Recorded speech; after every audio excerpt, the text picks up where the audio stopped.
Welcome to everyone. I'm Nicole Garcia. And I'm Cedric Harmon.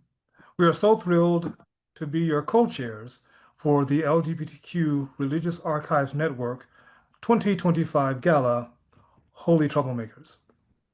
And tonight is all about celebrating the bold, brave, and sometimes mischievous individuals who have shaped LGBTQ religious history, and honoring those who continue to make history today. We also want to highlight the vital work of LGBTQ-RAN, preserving history, educating the public, and creating spaces where LGBTQ faith stories are remembered, celebrated, and shared.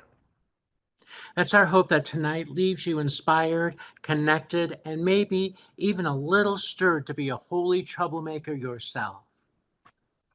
So to kick things off, we'd like to share a brief video that tells you more about LGBTQ-RAN, its mission, and the amazing work being done to preserve and share LGBTQ religious history. So sit back, enjoy, and let's celebrate the incredible stories and people that make LGBTQ-RAN so special. History is written from the perspective of those who preserve their records.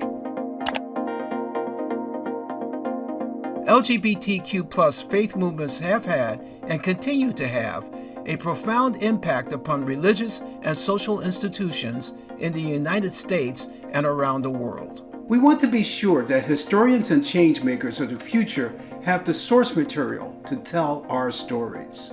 The LGBTQ Religious Archives Network provides a rich treasury of information on queer religious history.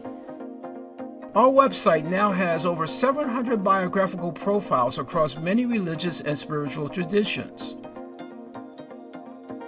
We've also recorded oral histories of a diverse group of trailblazers. Without these recordings, their stories may have been lost forever. That's when I realized that my grandmother was afraid people would call her a freak. You know, when people... We don't see anything wrong with you at all. Therefore, we're concerned about your happiness, but are you happy? And I said, yes, I'm happy. And they said, well, then this is the thing for you. Our collections catalog identifies more than 400 primary source collections from or about LGBTQ faith movements located in repositories around the world. Our innovative online exhibits are easily accessible for educational or casual exploration. LGBTQ-RAN also has several initiatives to support the scholarship and teaching of queer religious history. Our annual Virginia Ramey Mollenkott Award honors outstanding scholarly papers in LGBTQ religious history. It's the only award for research and writing in this field. Our Educational Resource Prize is awarded each year to encourage teachers of all stripes to develop and share resources on queer religious history. We also now have an archiving toolkit that provides in-depth information on how LGBTQ+ religious organizations can preserve their valuable records. And we stand ready to provide help to movement leaders when they need it.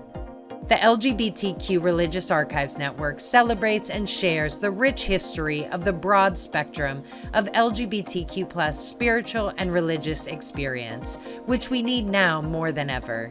Together, let us preserve our voices and stories to sustain future generations.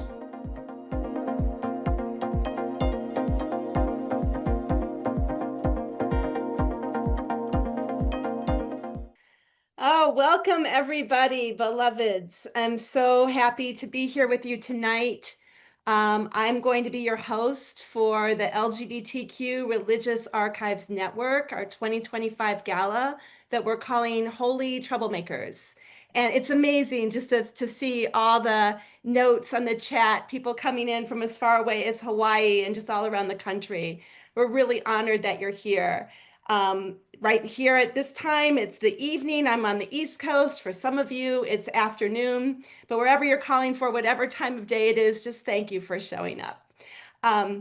And thank you for putting all of your places in the chat. And we want to keep that going throughout the program. So I just want to encourage you to just give your reflections or your encouragement as we go on. So that's the way that we can keep this interactive. Before we officially begin, I want to take a moment to express some gratitude for those who made tonight possible. Those include Marnie Warner, our amazing and steadfast board chair, all my fellow board members, many of whom you're going to see tonight. So you already saw Cedric. Our visionary executive director, Mark Bowman, who has been with LGBTQ-RAN since its founding in 2001. Our stellar staff, including but not limited to Isaiah Poole and Riot Muller, who are holding together all the technical magic tonight. And most importantly, they are keeping me on time. Those of you who know me, and I know a number of you do, are probably surprised I'm in this role because timekeeping has never been my strength, but bear with me, I'm going to do the best I can. So thank you all so much for making this night possible. Okay, I'm going to say, I was prompted I needed to do this. I'm going to say a little bit about me. My life's work lives at the intersection of faith, spirit, community justice, and of course, LGBTQ+ liberation. I got my start in movement organizing at the crossroads of faith and queer justice, and that calling still grounds me today. That's why I'm honored to serve on the board of LGBTQ-RAN. This community, which includes all of you, you're all part of it, embodies what it means to be holy changemakers, holy troublemakers. That's our name for our gala. It's folks who show up with courage, creativity, joy, and deep love for justice, even when the forces of oppression feel insurmountable. So without further delay, let's settle in and celebrate the beautiful, the fierce, the faithful, the fabulous, unruly folks who inspire us tonight. And to start that, I have the pleasure of introducing those who will in turn introduce the amazing people and stories that we're going to celebrate. So we're starting with Reverend Yadi Martinez Reyna, who is a bilingual Latinx gender nonconforming minister and artist who mixes faith, justice, and a whole lot of creativity to make safe spaces shine. Good evening. It is such a joy to introduce someone whose faith and courage and love light up every room she enters, Reverend Rhina Ramos. Born in El Salvador, Reverend Rhina Ramos is a fierce queer pastor, an activist who creates sacred spaces where Latina and LGBTQ+ immigrants are fully celebrated.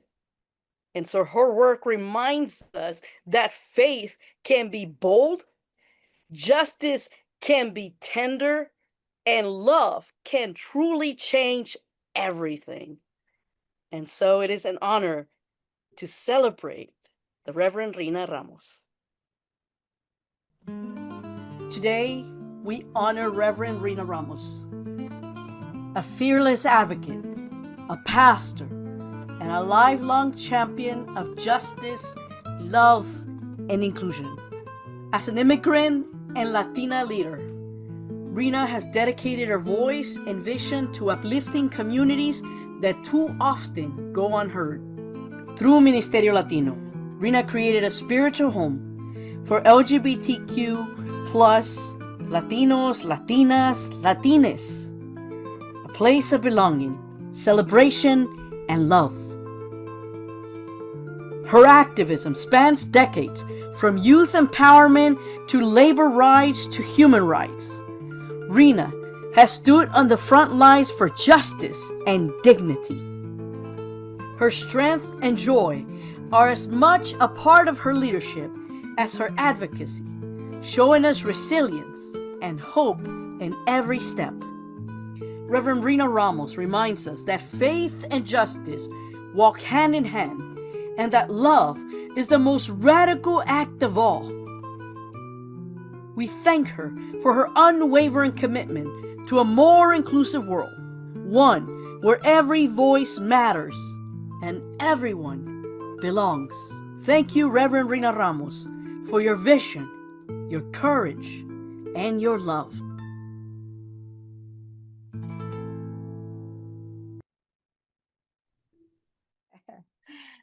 Thank you, Yari, for preparing that beautiful introduction. And the only way you can do it with art and images.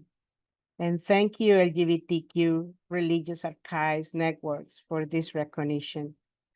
When I first arrived in the United States at age 14, not knowing what was ahead, I couldn't ever imagine the life I have lived. However, when you live your life guided by your heart, it is inevitable to manifest love. My coming out story is the story of many who confuse Christian faith with condemnation. Until grace opened my eyes and my heart, I was able to reclaim my holiness and my divine right to be whom I am. I went from being a fanatical Christian, born-again, homophobic, closeted lesbian, to being a holy troublemaker. When I understood God's love was vaster than the one that I had ever conceived, my narrow worldview collapsed. When I accepted God's unconditional love, that's when I got a calling, and I became an ordained pastor by the United Church of Christ. And what I needed it to do was clear. I was to plant the first Spanish-speaking LGBTQ faith community in Oakland, California, for people like myself, Latino queer immigrants. And doing this work of liberation fills my heart every day. Seeing people reclaim their right to express their faith, regaining their human dignity, accepting God's love is beyond any of my expectations. This life that has been guided by my heart is one that I will not trade for anything else. Thank you very much.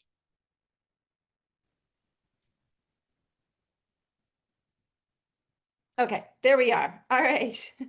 You all, we are not Hollywood here, but we're going to do the best we can. That story is so inspiring, right?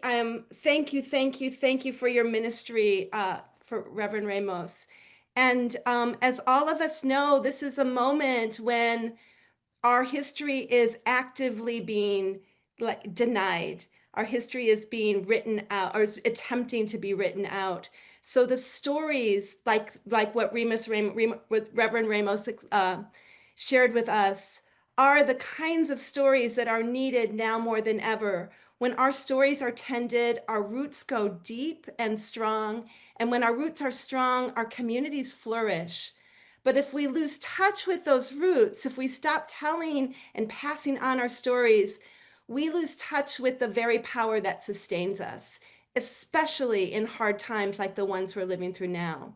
So our ask of you is to be a troublemaker in the best kind of way, and click the donate button, which you should see, or if not, just go straight to giveq.org and show some love. And as an extra incentive, know that our board of directors is matching all gifts up to $6,000. So whatever you give will be doubled. Thank you so much. Okay, there's our QR code. Great. And now, yay, I get to introduce one of my favorite people in the entire planet, Reverend Dr. Rebecca Volkel. So Rebecca is a pastor, a movement builder, a justice maker extraordinaire.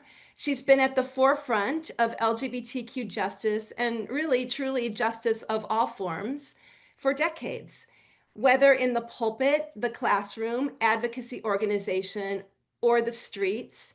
And like, you know, we get used to using those frames, those like add-on clauses. Actually, Rebecca has literally been in all those places all the time. She weaves faith and activism together with courage, brilliance, and an unshakable heart for holy trouble. So now, Rebecca, it's your turn. Thank you, my friend. Holy Troublemakers is such great language for this gathering. I love all the badassery, the creativity, the edginess it implies. Nancy Krody certainly embodies all of these. And as I thought about Nancy, I found myself returning to her soft, caring heart and her ability to tend a community. These are incredibly important parts of holy troublemaking too. So let me introduce you with just a few words to the caring, soft-hearted curator of community who is also my dear friend and a very holy troublemaker, Nancy Krody.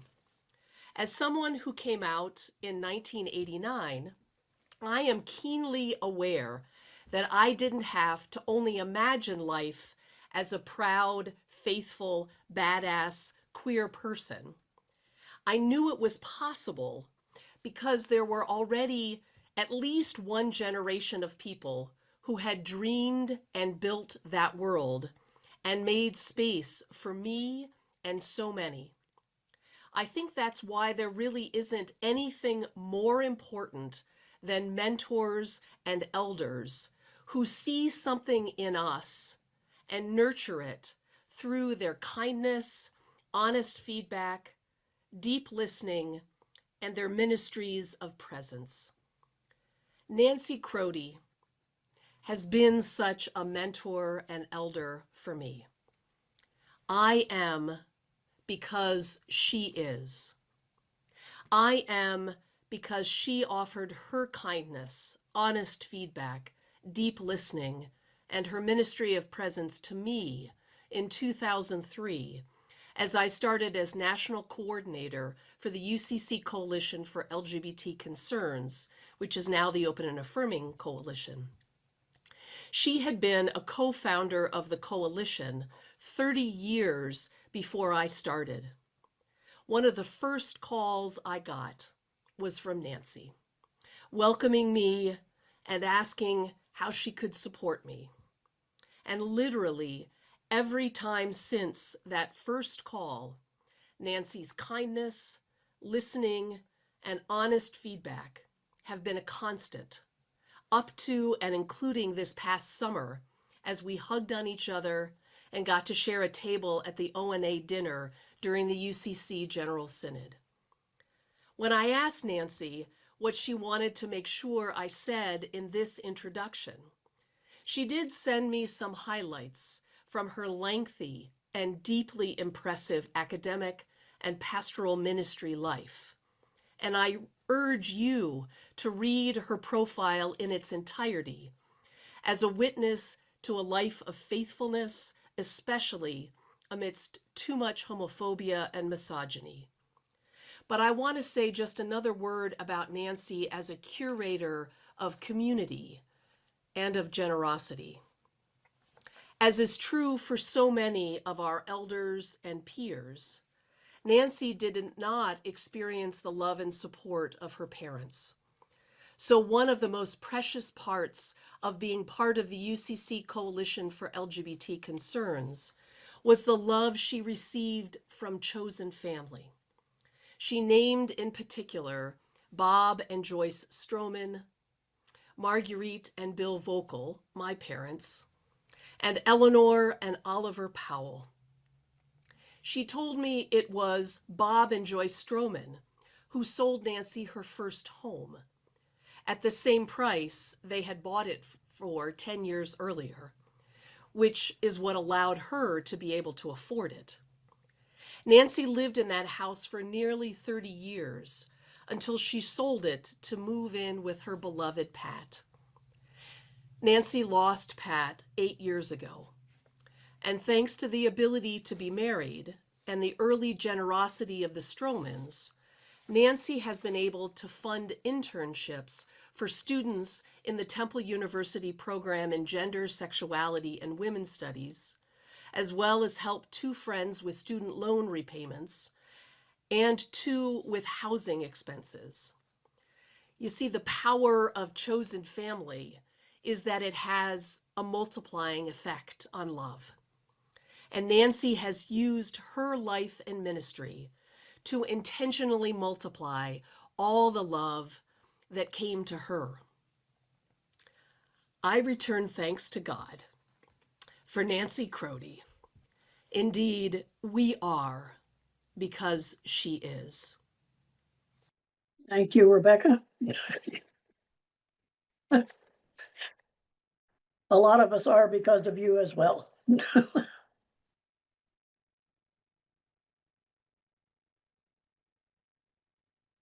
I am particularly wanting to call out the names that Rebecca just named of the folks who were part of the support network for all of us who were lesbian and gay.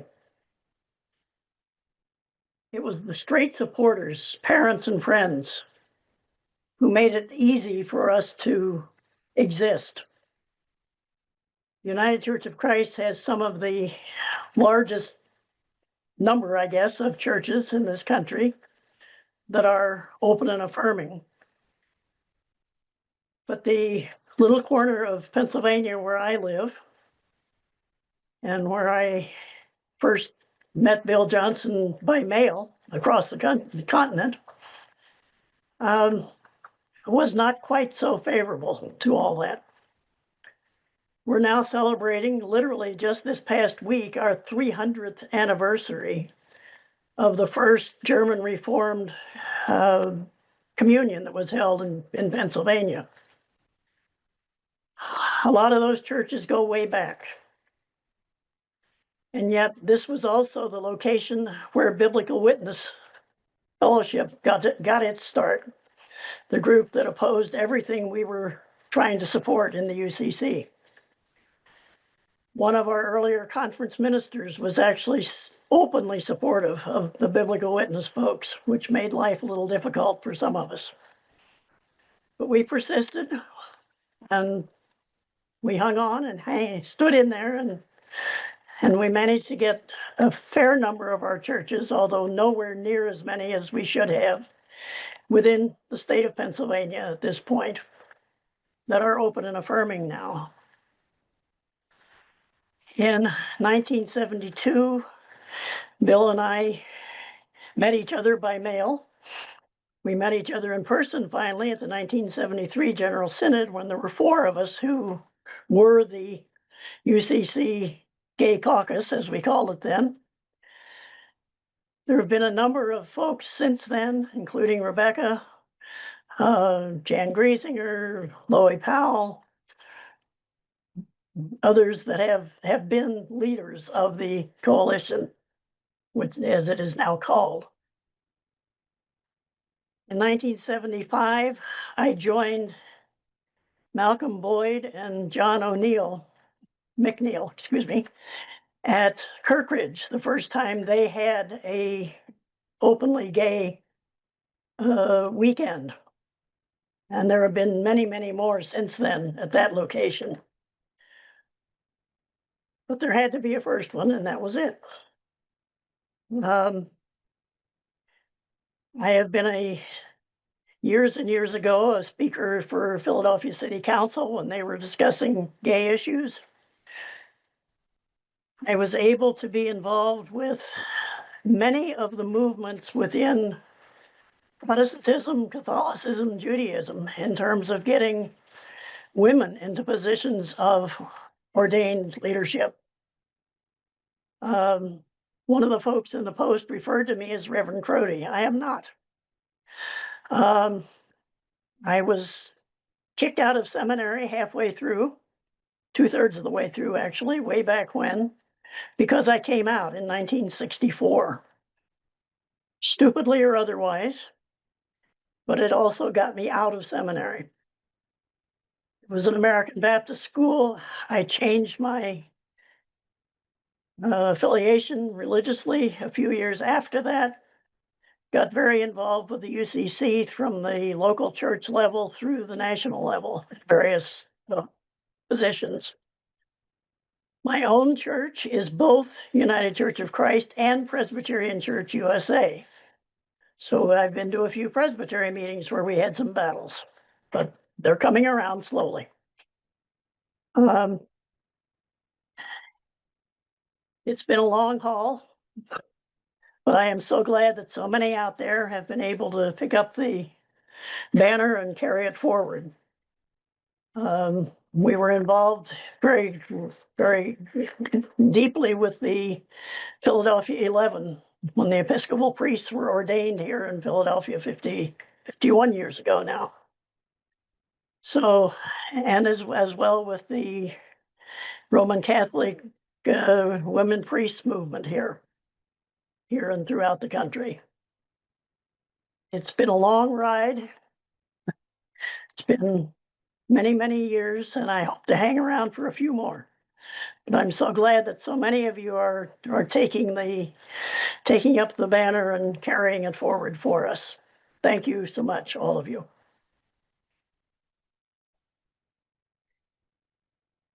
Thank you so much, Reverend Krody. I hope you see the love that's pouring out for you in the chat. We all just feel the power of your witness and what you have done to make our lives possible. So, so grateful. We're going to now go to two videos. The first one will be Holy Troublemaker Champion from the Reconciling Ministries Network. And then following that, we have another video from Metropolitan Community Church. So we'll do that and then I'll come back.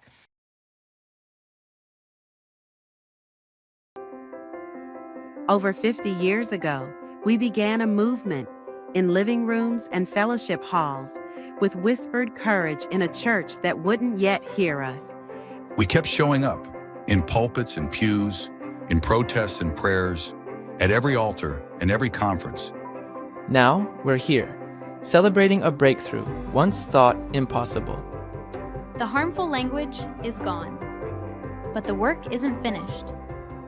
Inclusion is more than a vote. It's a commitment. To every queer kid, to every church still becoming, to every community still waiting to be fully embraced. We're not done. We're just getting started. We give thanks to the LGBTQ Religious Archives Network for helping us preserve our stories, and we lift up the holy troublemakers among us who make this movement possible. Grace and peace to you and your gathering.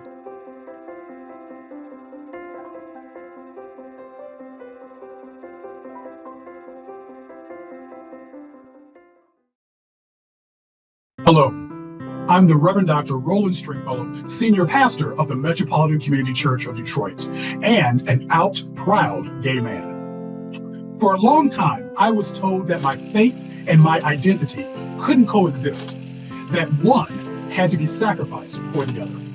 But that's not the truth that I have found. My faith journey within MCC has shown me that my identity as a queer person isn't a contradiction. It's a beautiful part of God's creation. Come to MCC and discover what it means to be truly seen and welcomed. We sing, so grateful we are MCC. Okay, so now I'm excited to introduce three people named by LGBTQ-RAN as today's changemakers. Each year, we honor a new generation of holy troublemakers, people blazing new trails for LGBTQ people of faith around the world. So we have a video. Again, let's meet this year's changemakers. At the LGBTQ Religious Archives Network, we preserve the stories of those who changed faith in history, and we celebrate the leaders shaping it today. As we look back with gratitude, we look forward with hope, honoring today's changemakers who continue the work of holy troublemaking. Now get ready to meet this year's changemakers. My name is Lamya, and I am a writer and an organizer, among other things. I started writing about 10 years ago now, and I mostly wrote essays and articles about the queer Muslim experience. A few years ago, I wrote a book called Hijab Butch Blues, which was more of a memoir and talks about my experiences as a queer, brown, immigrant Muslim, alongside retellings of stories from the Quran as queer, brown, immigrant narratives. To me, LGBTQ people have always been part of religious history. We are in all of the stories, even if we're not explicitly named. Reading ourselves into these stories is a powerful way to reclaim them as our own. Hi, my name is Rabbi Jericho Vincent. I am the founding rabbi of Temple of the Stranger. My work lies in reclaiming religion in general and Judaism in particular from forces of oppression, reclaiming religion as a resource for healing and for connection and for joy. A lot of effort has been made to erase the history of LGBTQ people of faith, so I am very proud to be a queer, trans, non-binary rabbi and to be in community with so many other LGBTQ people of faith and our LGBTQ ancestors. I am proud to teach and to practice a life-affirming theology of a queer, trans, non-binary God to people of all genders and orientations and backgrounds. Hi, I'm Reverend J. Exodus Hooper, and it is an honor and a privilege to receive from the LGBTQ+ Religious Archive Network the award of Young History Makers. It's probably taboo for me as a humanist, if you will, to talk about faith. In serving congregations that are identifiably humanist, free-thinking, agnostic, atheist, I can be honest, what good is the liberation we have if we cannot apply the human decency of engaging our moral compass, our moral courageousness, and our moral character? What is after liberation? It's really time for me to offer the gifts and the quality of who I am and my ability as a force to be reckoned with. The work of making change and preserving our history continues, and we want to thank all of today's changemakers. Here's to the changemakers present today that are lighting the way forward.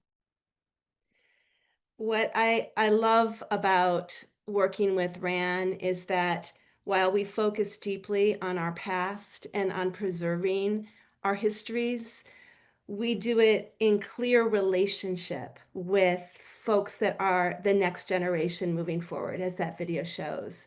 And it's just a powerful reminder that preserving history isn't just about looking back. It's about carrying forward the knowledge, the wisdom, the spirit that we need to create a different future. And God knows we need a different future. So I just want to say that your gift today is a gift to the holy troublemakers of tomorrow and today and yesterday. Oh, it's a way of keeping history making alive so that a new generation can learn from them and imagine something new to come. Because of your support, we've been able to develop new resources that help faith leaders and organizations care for their histories and share their stories in new ways. It's one of many ways in which we're keeping our collective stories alive and accessible to those who come after us. So here's more about what we've been able to do this year. I am Doris Malkmus, LGBTQ-RAN's archivist. Challenging times like these show how history can be politicized or even erased forever without documentary evidence. Saving our LGBTQ religious history is within our power. My responsibility as archivist is to provide clear how-to information about archiving our documents, whether these documents are boxes of historical records or hard drives of digital records. For that purpose, I created the Archiving Toolkit. The toolkit begins with short videos and includes instructions for determining what documents are historical, step-by-step directions for gathering materials and finding the right archive. It also includes the best information available for conducting oral history interviews where original documents are lost. In July, I presented the toolkit at the MCC General Conference. I found that many MCC churches have been pillars of local LGBTQ organizing and activism for almost 50 years. The toolkit will lead them through the process of donating their records to an archive. These records are essential if we are to assert our place in history. Our collections and archives will inform and inspire future leaders and organizations. If you didn't know too much about LGBTQ-RAN before tonight, I hope that these stories give you a sense of the depth and the breadth of what we're about. And now I'm going to make a big pitch that you help to support our work. Our goal this year is $25,000. We're getting there. We're at a little bit over 19, and we just really need you to come through for us. This work is really critical. And in this moment, now more than ever, the connection between past and present couldn't be more obvious than it is at this moment. So I want to encourage you, if you haven't already, to please scan the QR code that is on the screen or go to giveq.org and make a contribution. Thank you so much. Okay.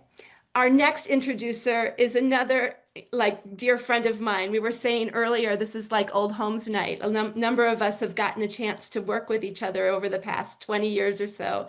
And so I'm really thrilled to be able to introduce Dr. Michael Adee. He's a longtime friend and a powerful, powerful advocate for justice and liberation. Michael has had an amazing career organizing for LGBTQ+ equality, helping to win marriage and ordination rights in the Presbyterian Church, and he's now leading the Global Faith and Justice Project. So bring on Michael. Thank you, Sharon.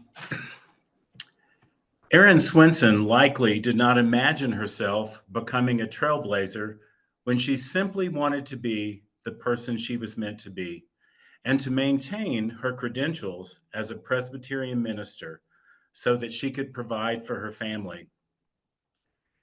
And by being true to her authentic self, Reverend Dr. Erin Swenson did blaze a trail within the Presbyterian Church USA and mainline Protestant denominations in 1996 by maintaining her credentials as a Presbyterian minister in the midst of her gender affirmation journey. I met Erin while we were both working for LGBTQ+ equality within More Light Presbyterians, a national organization working to achieve full membership and ordination policy change for LGBTQ people in the Presbyterian Church USA. Erin was the first transgender person to serve as co-moderator of the board of More Light Presbyterians. Erin became a catalyst for inclusion of transgender people and advocacy within the Presbyterian Church. She became a speaker on trans faith issues across the ecumenical and multi-faith movements. Erin spoke at national gatherings of Methodists and Lutherans and Episcopalians and Baptists and other faith traditions. And she served on the National Religious Council of the Human Rights Campaign.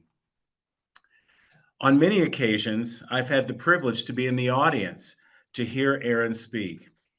Erin offers a wonderful blend of candor and humor as she shares her story and makes the case for dignity and the full inclusion of transgender and gender nonconforming people within their families, faith communities, schools, workplaces, and society. For example, I often heard Erin describe with a twinkle in her eye about walking down sidewalks and bumping into men and realizing that women had been socialized to give way to men. And she was not doing that as Erin. Sharing in these ways broke the ice and helped people relax into the important conversations about being transgender and how to become more accepting and affirming. As often happens when we work with others in common cause, Erin and I became friends, in addition to colleagues in faith and justice work. In addition to Erin's remarkable achievements and being a trailblazer and a change maker, I want you to know of Erin's generous heart, the love that she has for her family, and the care that she demonstrates toward her friends. And maybe most of all, Erin offers the gift of being herself, which invites all of us to be our authentic selves too.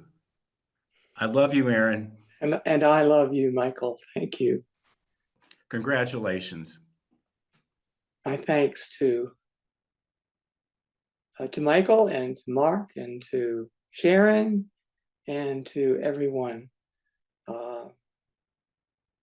It's been, an unexpected journey for me. I didn't expect to be a troublemaker. I just sort of earned the opportunity to do that by needing to do a gender transition while I was ordained. And in 1995 and 96, it was a difficult time for me and my family. And it was, I think, for the church as well.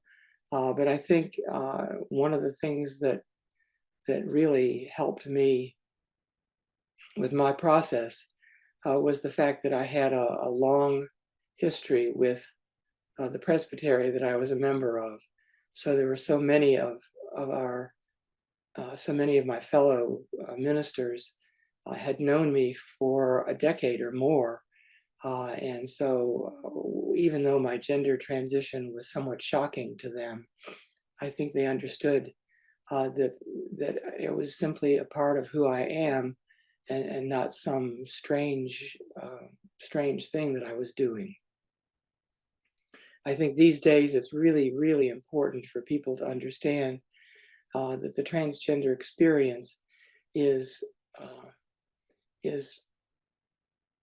actually pretty risky. It's difficult to express yourself honestly and feel secure in doing that because there are so many people who are offended still.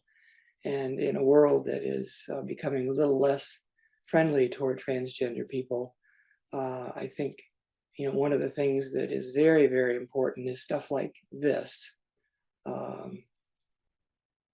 so that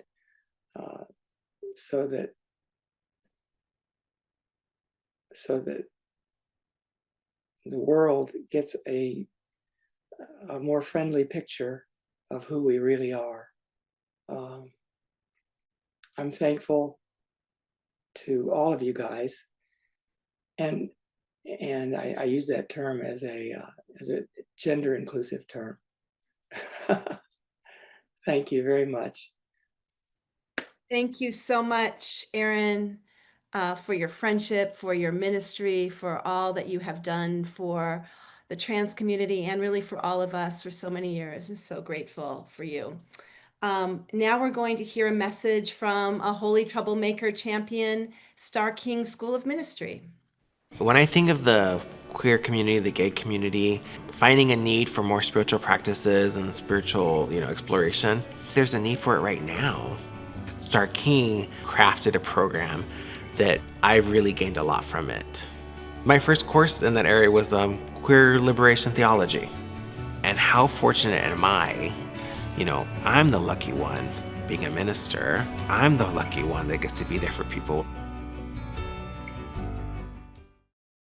Hey, thanks to Star King. Now, next up, we're excited to share a glimpse of LGBTQ-RAN's first steps into international preservation work.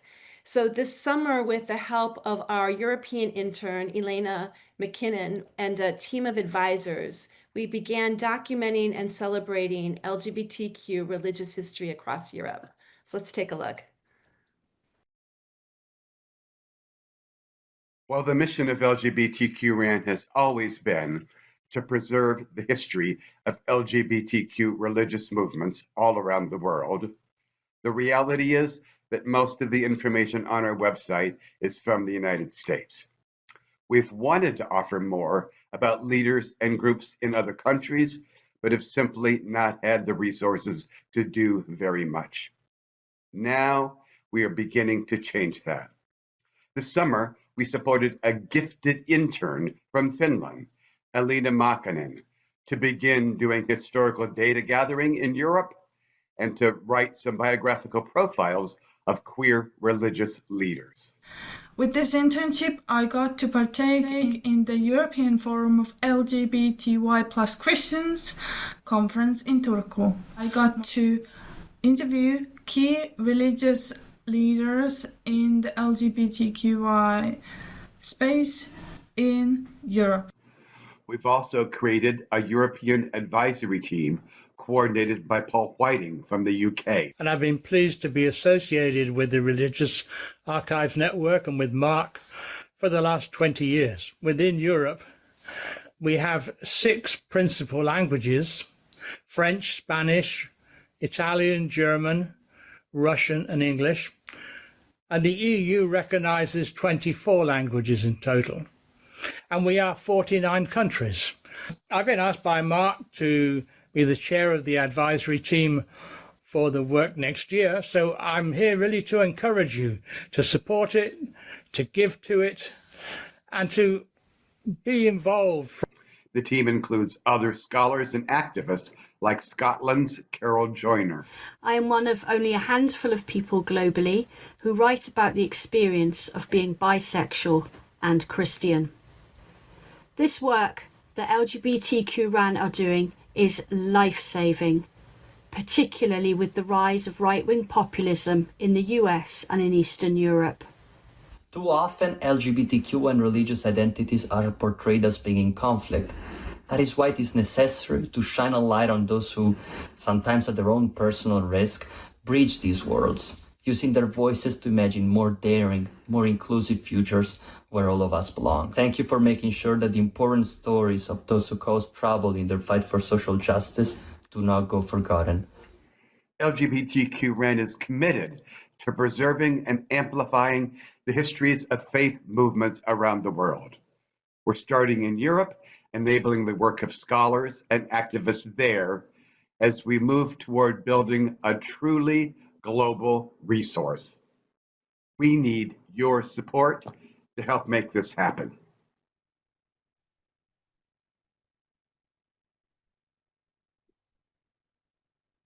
Greetings, friends. I am Mark Bowman, Executive Director of the LGBTQ Religious Archives Network. My heart is full as I watch these dramatic portrayals of queer religious history. I am so proud for the leadership of our stellar board of directors and our outstanding staff team, Doris, Isaiah, Carl, Ellen, Tiara, and Penny. While it may appear that we have a large staff, in reality, we all work very part-time and we add up to about 1 full-time staff person. We are truly a tiny organization with a gigantic mission to encourage preservation and study of the history of LGBTQ religious movements around the world. We can only begin to fulfill this unique mission through collaboration with other groups. Therefore, it is most gratifying to see the outpouring of groups, congregations, and schools sponsoring this gala tonight. I want to give a shout out to each and every group for their commitment to queer religious history and to the mission of LGBTQ-RAN. Many thanks to the 6 champions who have been spotlighted tonight and provided generous support. Congregational Church of the Peninsula, Metropolitan Community Churches, the Reconciling Ministries Network, Star King School for the Ministry, the United Church of Christ, and Virginia Theological Seminary. And we're deeply grateful to the highest number ever of 40 partner groups. Affirmation United Methodist LGBTQ plus people and allies.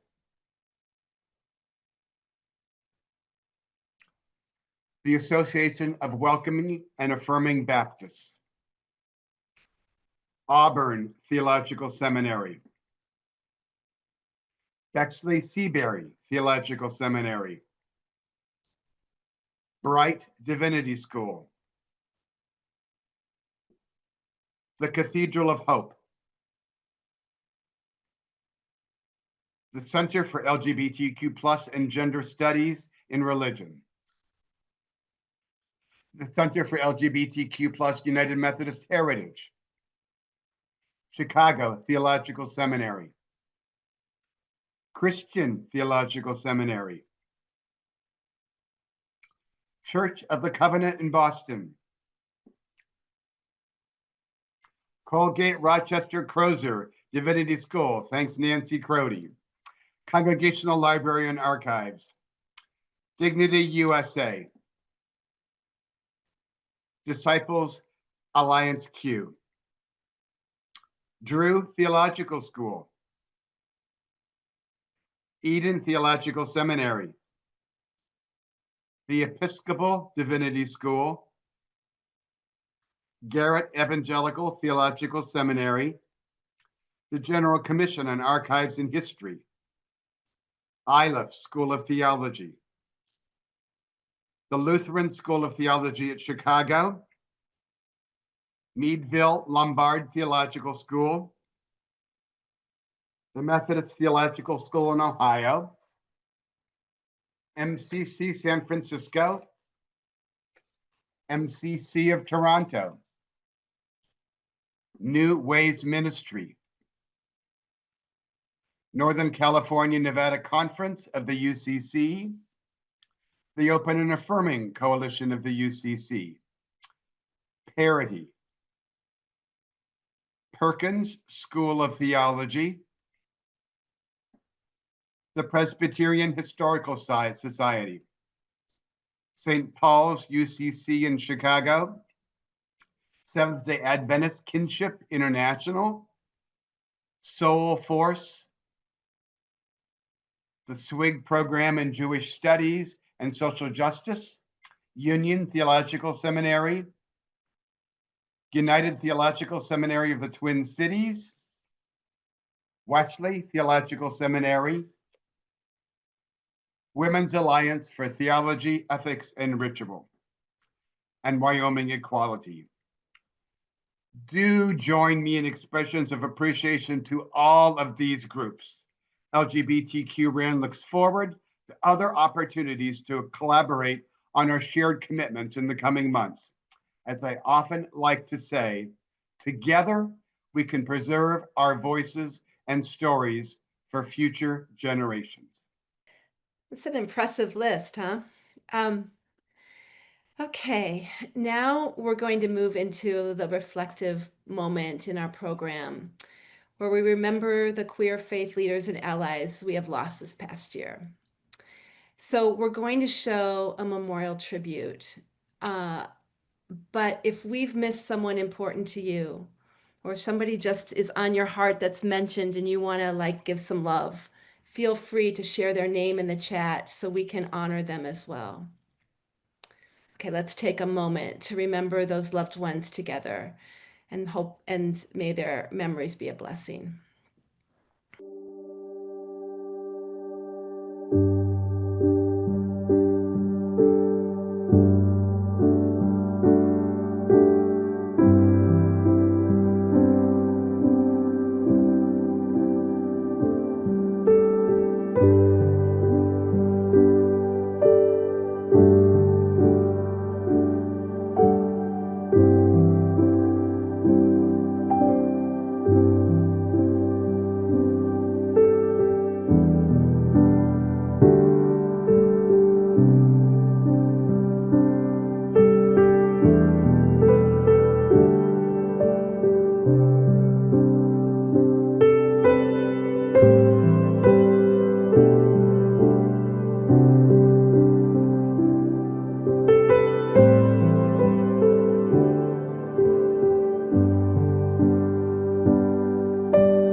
thanks everyone, and for the names that are coming in.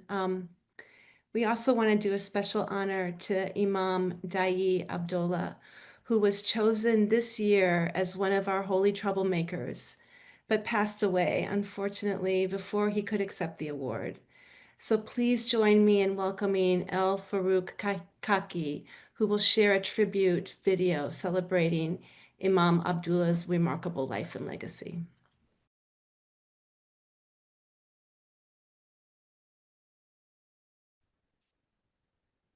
Assalamu alaikum. Peace be with you. My name is Al Farouk Kaki. I use he, him pronouns. I serve as the Imam of the Unity Mosque, a gender equal, queer, and trans affirming Muslim space that I co-founded in 2009 with my husband Troy Jackson and our friend Dr. Lori Silvers.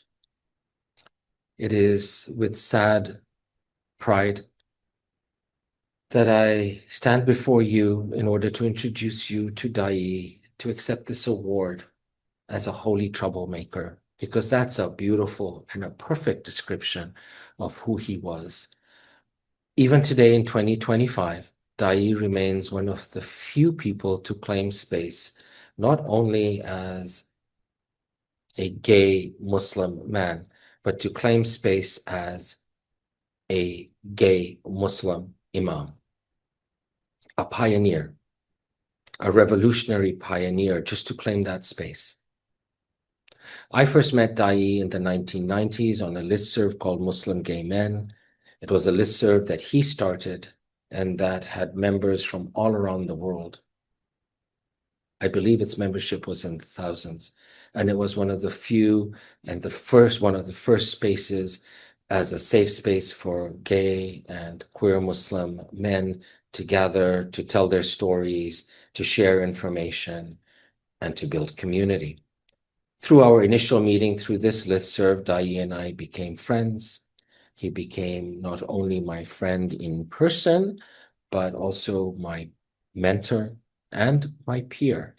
Daayiee and I spent many hours not only talking and praying together, but also laughing together and exploring the world together. We traveled through South Africa and through Indonesia together in our journeys of exploration. Holy troublemaker is a very apt description for him. Because he claimed that space, he gave hope.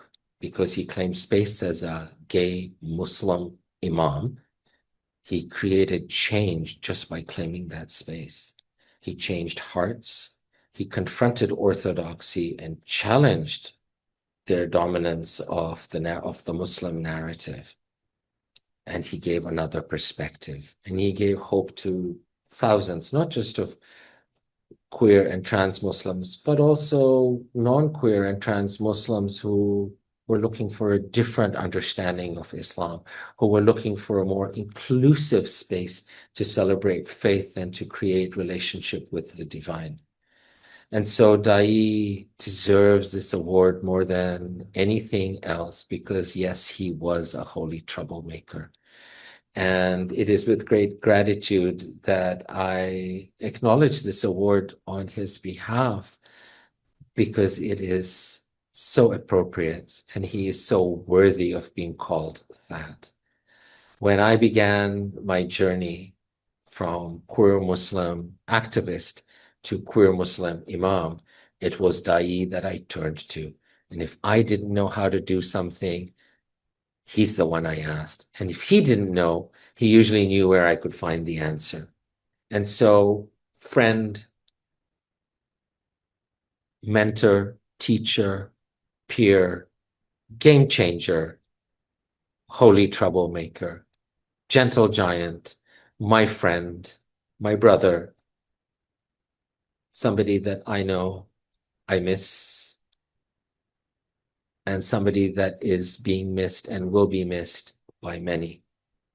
I am grateful for the legacy that he has left behind, both in terms of the body of work that he has generated and by his memory and what he did and simply being who he was.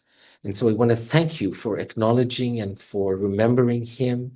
And I am sad that this is done posthumously, but I am thankful that it is being done and that his memory will live on through this award and through all of our hearts. I would be remiss when speaking of teachers, mentors, and peers on my journey as a gay imam if I didn't also acknowledge one of the other recipients tonight, Reverend Brent Hawkes, a fellow Torontonian and somebody who I regard as my teacher, my mentor, and my peer, and my friend. Congratulations, Brent. You do us proud. Inna lillahi wa inna ilayhi rajiun. From Creator we come, and to Creator we return. For my friend Daayiee Abdullah, soar in power, always in love. Thank you.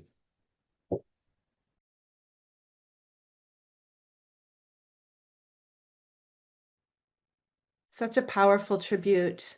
For many of us, I think we remember Imam Daayiee as, for some of us, for our introduction to what it meant to be queer and Muslim, and what an extraordinary, beautiful spirit he had, and what just a gorgeous and kind and joyful presence, and the courage to speak truth to power, but in a way that was just so inviting and gentle.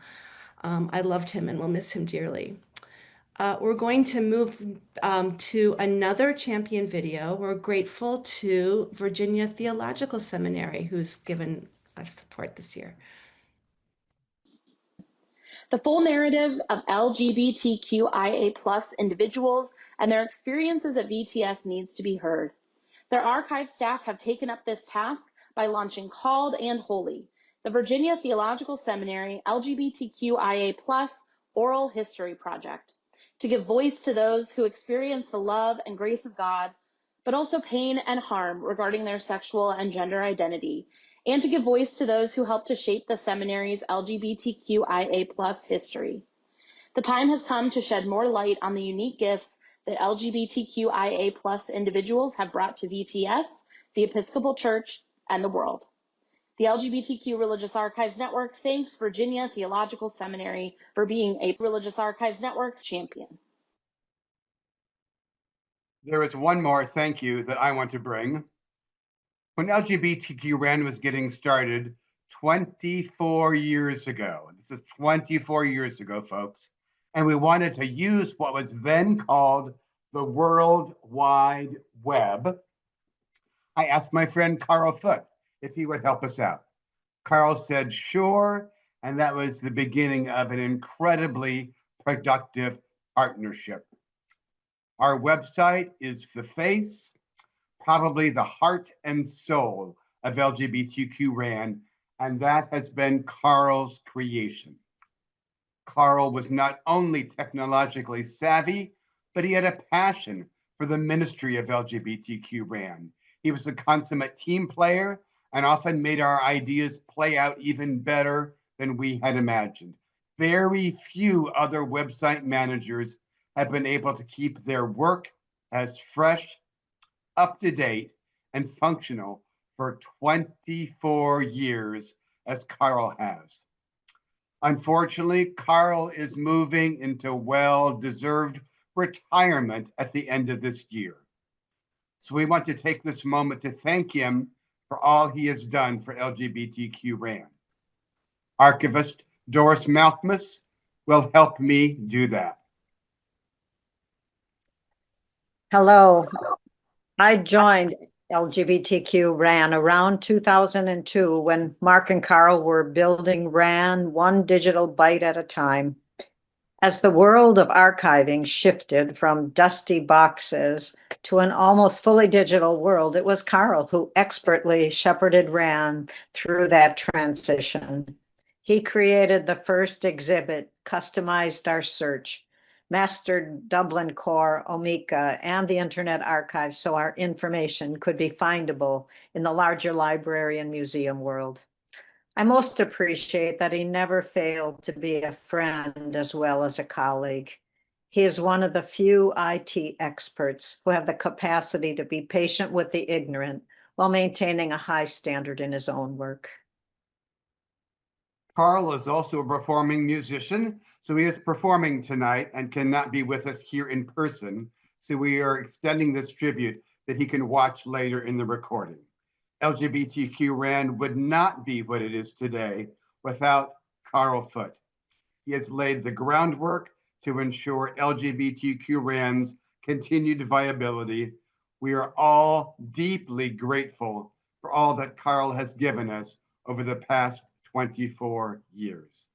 Thank you. Okay, holy troublemakers. If you've been enjoying tonight, it's really a good time, if you haven't already, to show LGBTQ-RAN some love. Every gift that you give helps us preserve LGBTQ religious history.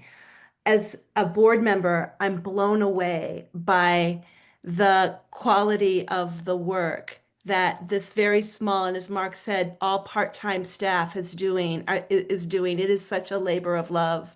And it doesn't take a whole lot of money to get us going, but it takes some money. So if your help will make all the difference and will help us just to be able to preserve this work that, you know, Mark, among others, got started in 2001. And I hope in 2025, you can see the value of keeping it going. So just appreciate anything that you can give at this point.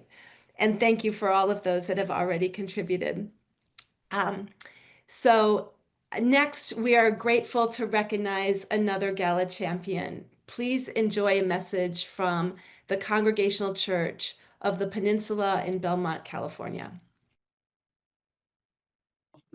Hi, my name is Jim Matulski, My name is Cheryl Johnson. and we are the openly queer pastors at the most LGBTQ affirming church in Northern California, Congregational Church of the Peninsula, United Church of Christ. Whether you live here in Belmont, somewhere on the peninsula, or further afield, please join us either in person or online every Sunday morning at 10:30 a.m. We're not just open and affirming, we are engaging and celebrating. And at the Congregational Church of the Peninsula, we are happy to sponsor the GALA for the LGBTQ Religious Archives Network. This is our story too. So I told you more board members were going to come onto the program, and it's my pleasure to introduce one of the best and the greatest, Reverend Elder Jim Matulski. He's a trailblazer in LGBTQ liberation since the 1970s. Jim has served congregations across the U.S., holds multiple denominational credentials, and has been a leader in MCC churches, the UCC, Disciples of Christ. So please welcome Reverend Elder Jim Matulski. My name's Jim Matulski, and I am so glad to be able to be here this afternoon to help honor Reverend Dr. Brent Hawkes, one of the greatest MCC leaders and a true pioneer and holy troublemaker in every sense of the word, in the holy part and in the troublemaker part. I know I speak with my fellow MCC people here, and from the past, Reverend Troy Perry, Reverend Nancy Wilson, Reverend Elder Cecilia Eggleston, and all the others who say we could not be more proud to claim Brent Hawkes as one of our own.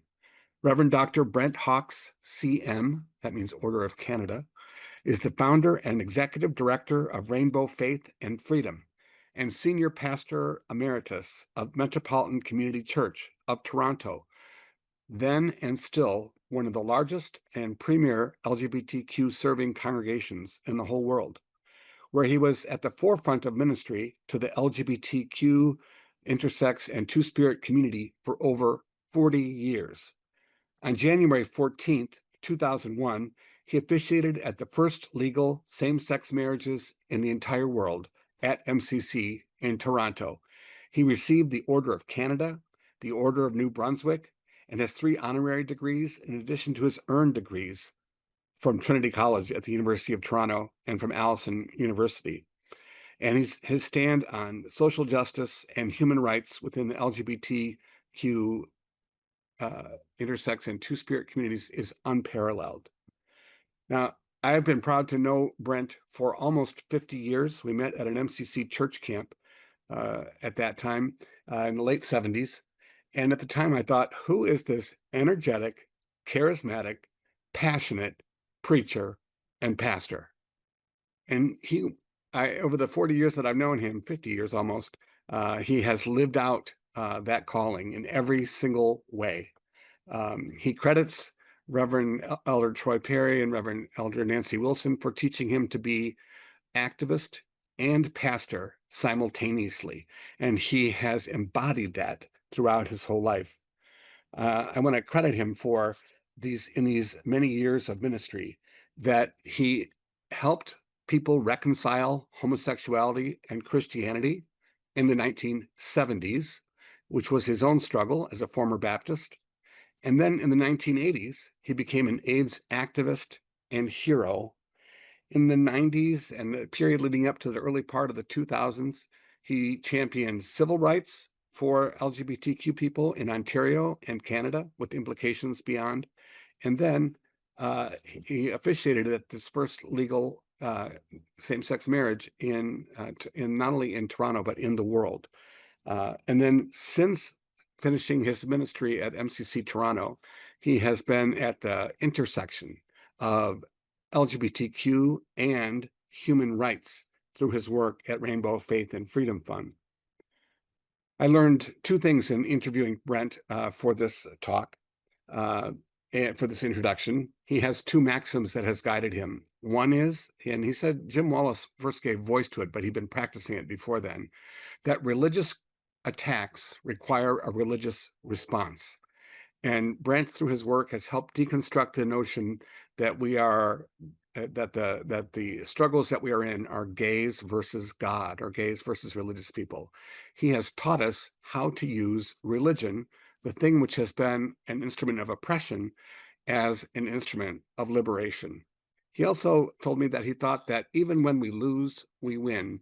And that's how he credits his longevity as a leader in LGBTQ liberation, citing many examples, including when Anita Bryant first came to Canada, and he turned that into an opportunity for dialogue with LGBTQ people at the table, rather than being on the sidelines. Brent embodies the best of ministry. He's a role model as an activist, a theologian, a strategist for social change. He's a politician, he's a pastor, and he's an intersectional advocate and teacher. Through his work championing LGBTQ civil rights, he reminded us that sexual freedom is part of our liberation struggle. And he continues to evoke the best of what ministry can mean for people in MCC and for people the world around. I also want to honor his lifelong relationship with John Sproul, who has been at his side, and they have been at each other's side in their lifetime journeys together. There is no Brent without John, no John without Brent. Brent, I'm proud to call you mentor, colleague, friend, and also role model, and so glad that you are being seen today for the troublemaker and the holy troublemaker that you are. Thank you, Jim. And I'm going to start my stopwatch because I have a habit of going over. And I want to thank the RAN team and the volunteers and the donors.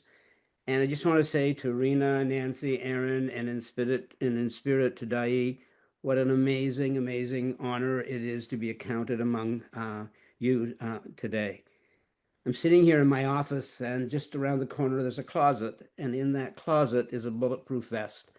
And there have been moments throughout my ministry when I've had to wear that vest because of death threats, etc. I have lived my moments of fear.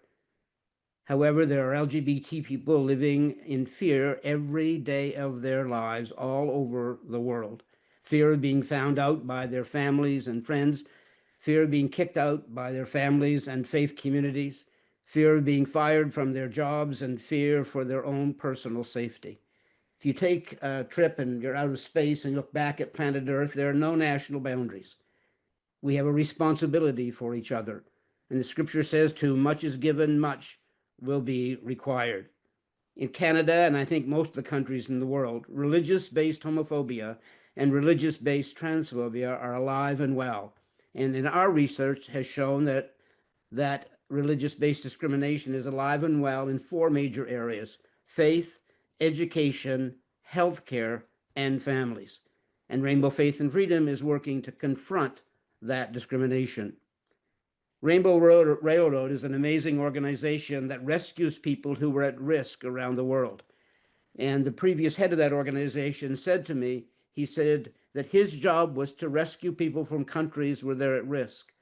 And he pointed his finger at me and he said, Brent, your job is to change those countries so we don't have to. So today we're working in Canada, Jamaica, Costa Rica, and hopefully soon in the Commonwealth if we can raise the funds. Everyone hearing my voice or seeing this amazing organization, LGBT-RAN, recording our history, now it's our turn to make that history, to get involved somewhere to make the world a better place for those who will come after us. For 40 years, I had the phenomenal privilege of being the senior pastor at the Metropolitan Community Church of Toronto. Every Sunday, walking down and standing behind that altar and remembering that there were thousands of LGBT people that went before us and around the world today who can't occupy that space. Maybe because they're a woman or maybe because they're LGBT. And what an honor and what a privilege it was to do that. And now I have a second career through Rainbow Faith and Freedom. When I look at my colleagues being honored this evening and seeing their amazing contribution to make the world a better place, I now challenge those of you listening and watching. Now it's your turn. Pick a cause. Volunteer somewhere. Donate what you can. And remember, a religious attack requires a religious response. So join us and be a part of that religious response. Thank you. Wow, I love that clarion call. It was amazing, right? And I just, Reverend Hawkes, you represent what intergenerational leadership looks like. It's just very, very powerful, the work that you're doing and that you're calling us to continue to do. So thank you for that. What an inspiring evening, right? Of history makers, young and old. If you'd like to connect with them or learn more about their work, you can visit the LGBTQ-RAN website or reach out through our social media channels. And I want to take a moment to thank right now each and every one of you for your love, for your attention, for your presence, for your generosity, for the gifts that you've been giving, for the chat and all of the encouragement that's come in, for your memories. Your support makes this event possible. It helps us. It's not just the financial support, although that's really important, but you help us to see that we are all part of a community that we need so desperately. And you help us to continue preserving and celebrating LGBTQ plus religious history. So thank you from the bottom of my heart and from the bottom of the hearts of all of us at RAN for being part of this community and for helping us to honor the past, the present, and the future of LGBTQ plus religious life and scholarship. So now I'm going to welcome back our co-chairs, Nicole and Cedric. I want to thank you all for being with us tonight for the LGBTQ Religious Archives Network 2025 Gala. Your presence, energy, and generosity have made the celebration of queer religious history truly remarkable. I want to offer my thanks to Dr. Sharon Groves, to my co-chair, Reverend Nicole Garcia, and to each of you for being here tonight. I'm thrilled to announce that thanks to you, we are so close. We have raised nearly $24,500, right on the cusp of $25,000. And we really appreciate those gifts because they allow us at LGBTQ-RAN to continue our mission in helping LGBTQ religious leaders and groups preserve their records, creating accessible digital archives, and encouraging scholarly study of LGBTQ religious movements worldwide.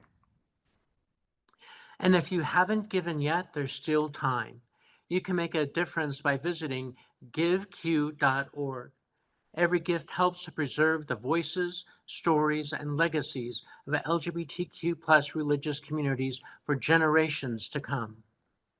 So, from all of us at LGBTQ-RAN, thank you for your commitment, your care, and your belief in the importance of preserving history. Together, we are making sure that these voices are heard, celebrated, and remembered. And you still have a few more moments to get in that other $500 to get us over the top. Thank you so much. Okay, Cedric, I'm sure someone is going to come through. I just know it. Okay, we made it, you all. A few glitches on my part, like a few videos out of place, but whatever. We got through, and it was a really beautiful night. And my gosh, what gorgeous, gorgeous stories. Our community is so incredible. So again, from all of us at LGBTQ-RAN, thank you for being part of our special evening tonight.